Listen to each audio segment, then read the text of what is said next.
अस्सलाम वालेकुम जनाब। मैं पाकिस्तान तो वियतनाम ट्रैवल कर रहा तो इस टाइम मैं मुल्तान एयरपोर्ट पर बैठा तो मुल्तान तो दुबई, दुबई तो वियतनाम जाना, पाकिस्तान तो दुबई, दुबई तो वियतनाम।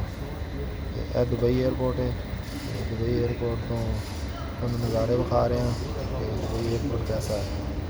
तो टर्मिनल 2 है, तो ए3 वाला A2 है। तो 3 आ तुहानू 3 च लैके जाना है। तो उत्थे थोड़ी फ्लाइट है, 4 घंटे का स्टे है। ਅਸੀਂ ਤੁਹਾਨੂੰ ਜਹਾਜ਼ ਵਿੱਚ ਬੈਠ ਕੇ ਬਾਹਰ ਦੇ ਨਜ਼ਾਰੇ ਵੀ ਵਿਖਾਉਣਾ ਮੈਂ।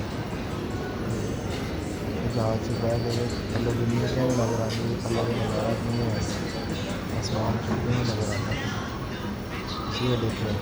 ਠੀਕ ਹੈ, ਤੇ ਆਓ ਮੈਂ ਤੁਹਾਨੂੰ ਜਹਾਜ਼ 'ਚ ਲੈ ਕੇ ਚੱਲਦਾ।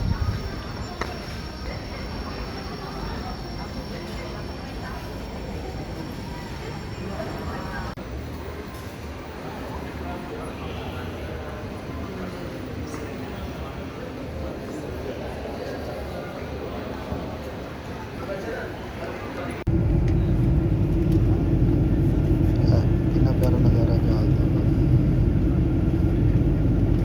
ਐਵੇਂ ਲੱਗਦੀ